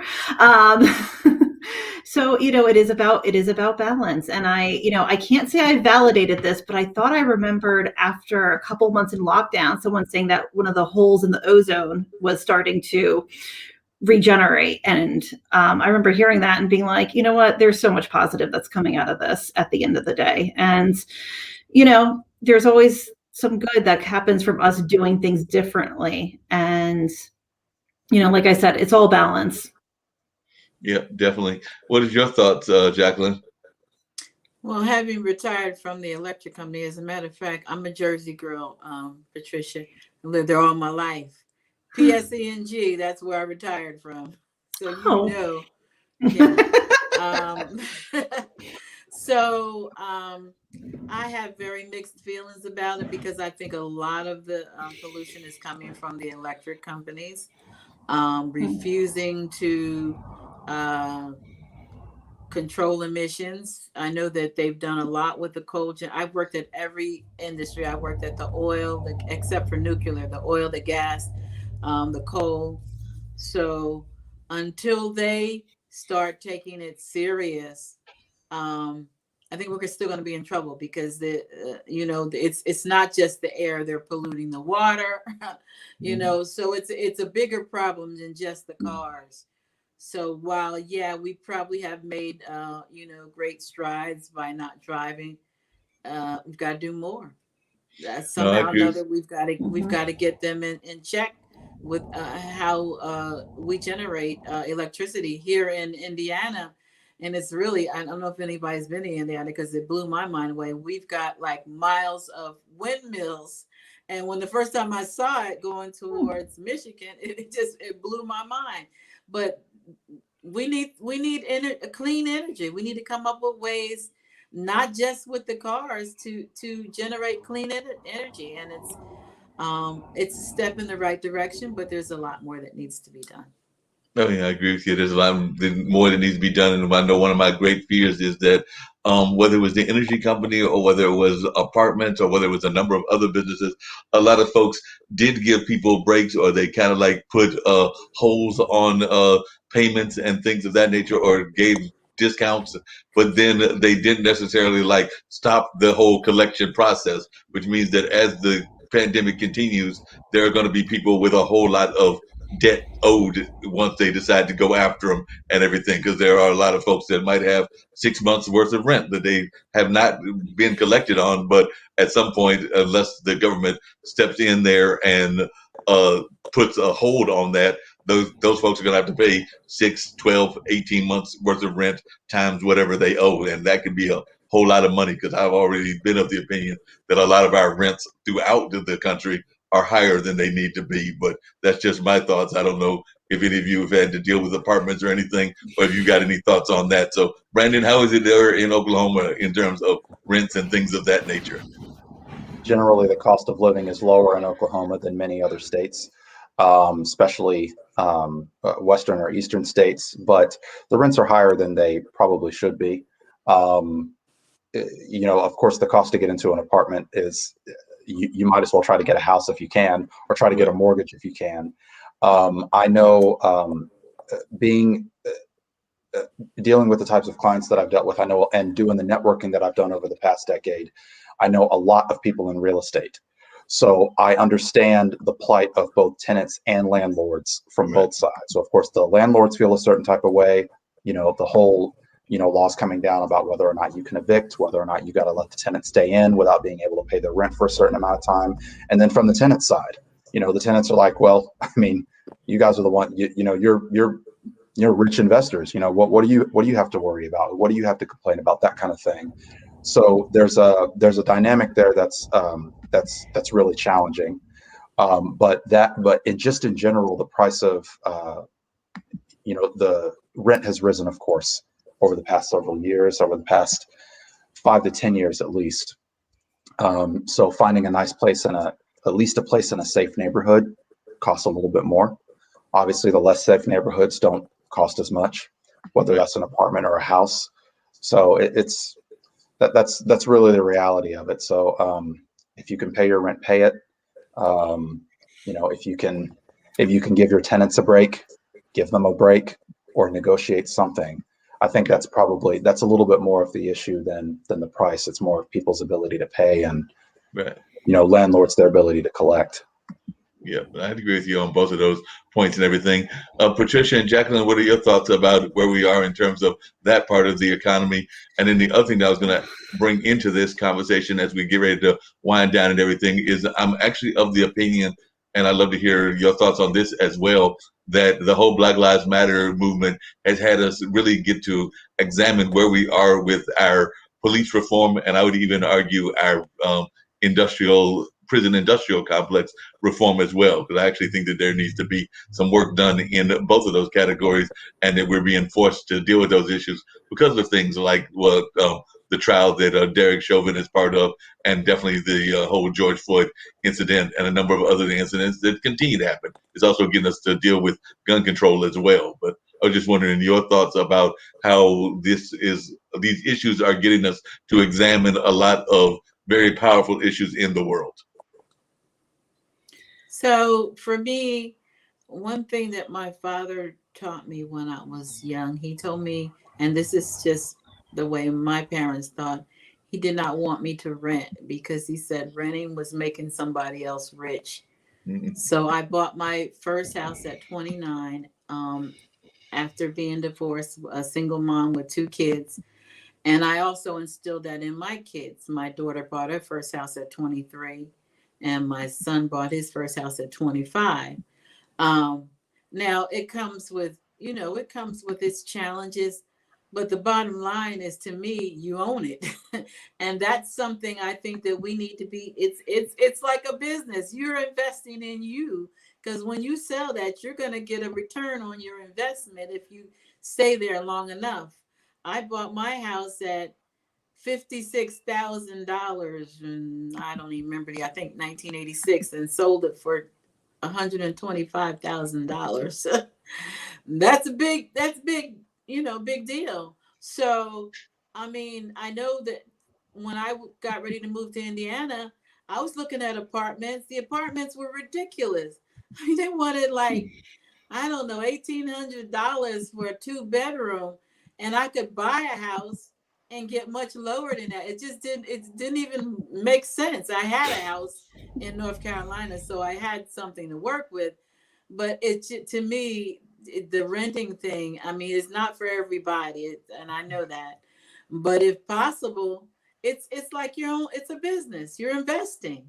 Right. You can't, I don't see how you can lose in buying property. I don't. Even if I have a girlfriend in Atlanta that bought a fixer-upper, a 5-bedroom, 3-car garage, HUD house. I don't even remember what she told me it's worth now, but she fixed it up herself. There's so many options as far as owning your own. And I think that we need to be teaching our children the value of owning as opposed to renting, because you're never going to own that. So that's just my 2 cents on that. I'll come back to the Black Lives Matter, but I do think that the rent in Indiana is, from what I could see, is ridiculous. But the houses are not expensive at all. It's supposed to be one of the top 10 places to buy a house in Indiana, so they say, and I would agree with, based on what I paid for mine. Wow. So, Patricia. Yeah, so actually my husband's a realtor, and the area in New Jersey that we are in, a lot of people from the city wanted to move out here, especially when COVID was starting. Well, not necessarily when it was starting, but when it became, I guess, the reality of working remotely. So, I mean, for us, first of all, it's completely a seller's market. It hasn't it's starting to change, but we're not quite there yet. But it's sort of ridiculous, to be honest with you. I mean, there are people who paid $90,000 over asking just to get the house. So Wow. the prices are definitely pretty inflated, and for renting, it just doesn't even make sense to rent. I think my husband calculated it out, and he was like, you pretty much have to put like at least $10,000 down if you're going to rent. And I'm like, at that point, you might as well buy your house. So I do think that the bubble is going to be bursting at some point. I think in some areas it's probably going to be more of a shock than others, depending where you are. But I think we'll see that kind of changing in probably the next, 1 to 2 years, at least in our area, coming probably from more of a seller's market to hopefully a little bit more of a buyer's market. Yeah. 10,000 down to rent. Yeah. Wow. Yep. I've never heard it. It was Where insane. do you live? Where do you must live close to New York? No, I'm in Andover. Oh, I wow. don't even know where Andover is. Is it? Yeah, that's just too expensive. No doubt about that. Yeah. Brandon, we get ready, like I said, wind down about another 5-10 minutes. And I know I brought up a big topic there at the end, but what are your thoughts about how Black Lives Matter is impacting the conversations around both gun control, but also around police and prison reform? And I'd love to hear everybody's thoughts on that as we wind the show down and everything. And then there's like a quick question that I ask everybody at the end of just about every show, which is kind of like their message of positivity to share with the worldwide audience that we have here on international broadcasting. I think it's done well for shedding light on a topic that, we've known about, we've thought about, had conversations about over the years in our communities, but not really enough. I think there's a huge role that the internet and social media play in this, and that it's magnified our ability to reach each other, connect with one another, share our stories with each other, tell stories that have been quiet and not told beforehand. So there's a lot of that, and it really makes us think. One of the greatest tragedies of 2020 is that it reminded us of how divided we are as a human race. And it's, of course, there's, there are a lot of valid points about what this means for how we should treat each other, and how we are currently treating each other, and really just, really just bringing to light the fact that we should, if we could spend less time hating each other and killing each other, I think that it would probably help. It would steer us in a much better direction as far as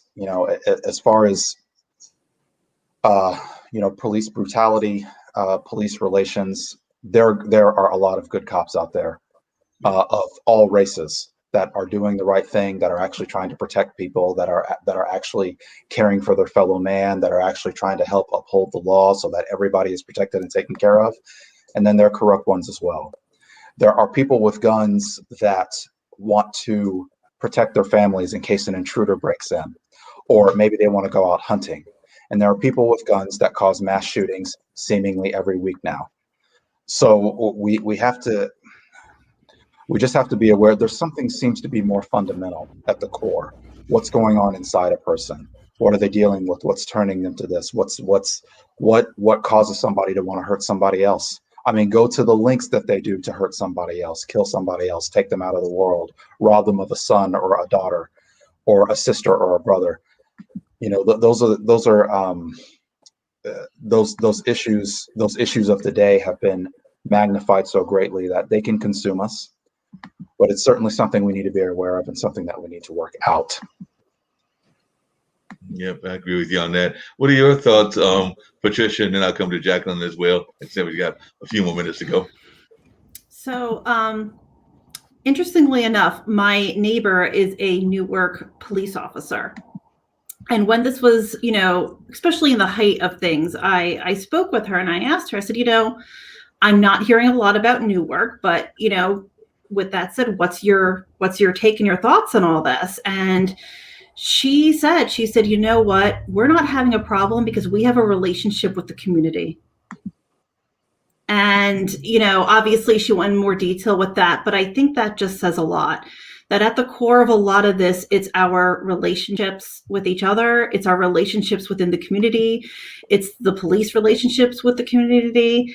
And it does, it gives me pause to think about how much those relationships have been severed or not valued over the years in a lot of these areas that are having the strife that's happening. Yeah. Did Your you thoughts, say Jacqueline? Newark? Did you say Newark? Yeah. Mm-hmm. Okay. Newark used to be my territory. I was a diversity recruiter for the electric company, but I also served on the police review board in Greensboro. I was on the chief of police faith-based council, and I also was the vice chair for human relations. And I went through the police citizens academy. So I did a lot with the policing in Greensboro. And so what I found was that it's one thing to look at it on TV. I actually went through the simulation where I had a gun and I had to somebody, a robber or somebody was coming at me with a gun. I mean, I just started shooting anything. The point I'm trying to make is if you're not like George Floyd, but if you're at a split decision, it's really no telling what's going to happen because your adrenaline, my adrenaline was like, I'm like, okay, so I'm getting ready to die. That's what you're thinking. As far as Black Lives Matter, I think we need to have more education. We need to talk about what our experiences are, how we feel, how you feel, and come together because we all have our own biases. That's just it's you can't say it doesn't exist because it does. You're brought up a certain way and you think a certain way. But when we can understand, talk to each other, not about each other, come together and have these hard conversations to understand why you do what you do and why we do what we do, I think we'll be in a better position.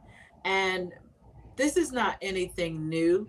It just got exposed. This has been going on for years. We didn't have the phones to be able to record, but this is not new. It's been happening. So now that we know we're recording it and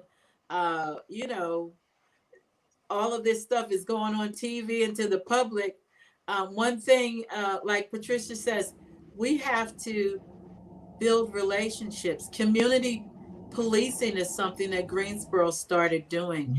They started having town hall meetings where the community could come in and talk about what their concerns were with the police, and the police could tell them, it was like relationships. And that's, to me, that's where we need to go as a country.